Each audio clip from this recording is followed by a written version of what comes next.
आज हम class 9th 1.3 अपूर्व अनुभव हिंदी का करेंगे अभ्यास के प्रश्न। तो पहला प्रश्न है, पेड़ पर चढ़ना एक सुखद अनुभव है। इस पर अपने विचार रखिए और बताइए कि यासुकी-चान इस अपूर्व अनुभव से वंचित क्यों था। तो इस पार्ट में जैसा कि बताया जा चुका है कि वह पोलियोग्रस्त था।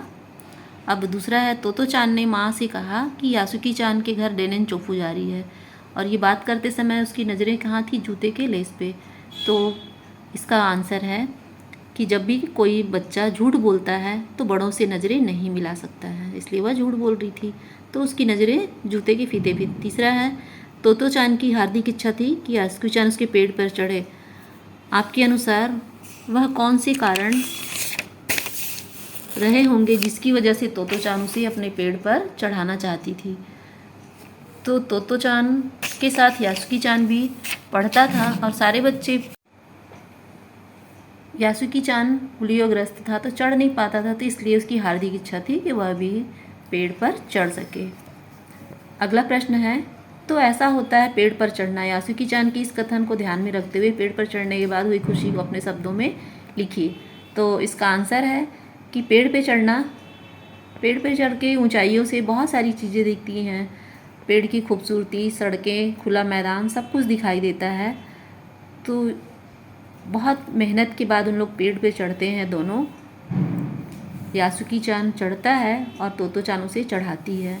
इस मेहनत भरे कश्मकश चढ़ाई के बाद जो अनुभव होता है तो उसे यह बहुत ही सुखद अनुभूति होती है, इसलिए कहता है कि तो ऐसा होता है पेड़ पर चढ़ना। अगला प्रश्न है, तोतो-चान द्वारा यासुकी-चान को पेड़ पर चढ़ना एक जोखिम भरा काम था। आपके अनुसार तोतो-चान का यह कार्य उचित था या अनुचित? तो यह कार्य तो अनुचित था, लेकिन वह बच्ची थी, बाल मन में बहुत सारी जो उत्साह होती है, बहुत सारी बातें होती हैं और बहुत सारा प्रयास करती है और उसका प्रयास सफल होता है। तो उसके अनुसार जब सभी पेड़ पे चढ़ते हैं तो यासुकी-चान को भी चढ़ना उचित था और उसका अधिकार था। अगला प्रश्न है, दृढ़ निश्चय और कठिन परिश्रम से पेड़ पर अपने मित्र को चढ़ाने के बाद तोतो-चान और यासुकी-चान को जिस प्रकार की खुशी हुई उसे अपने शब्दों में लिखिए। तो दोनों ही पेड़ पर चढ़ जाते हैं और बहुत परिश्रम के बाद और अपूर्व अनुभव की अनुभूति होती है, इसलिए इस पाठ का नाम भी अपूर्व अनुभव ही पड़ा।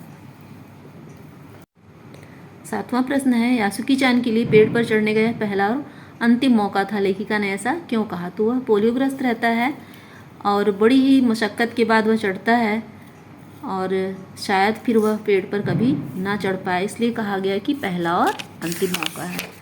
नेक्स्ट प्रश्न पार्ट से आगे का। तो तोतो-चान द्वारा यासुकी-चान को पेड़ पर चढ़ाना एक साहसिक कार्य था। हम अपने दैनिक जीवन में कौन कौन से बहादुरी व साहस के कार्य करते हैं, उदाहरण सहित बताइए। तो विद्यालय के कार्यक्रम में साहसपूर्ण भाषण देना, कविता का व्याख्यान, और जहाँ सभी की नज़रें हमारी ओर होती है, और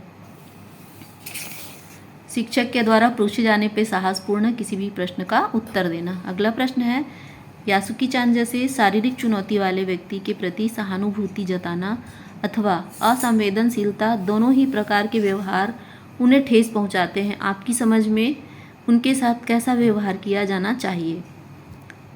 तो शारीरिक चुनौती वाले व्यक्तियों से सहानुभूति पूर्वक व्यवहार करना चाहिए, जिससे उन्हें यह न लगे कि वह मजबूर है, और उन्हें हिम्मत देना चाहिए और उनकी शारीरिक कमजोरियों का एहसास नहीं कराना चाहिए। तो बच्चों, ये पाठ समाप्त हुआ यहीं पर। नेक्स्ट अगली वीडियो में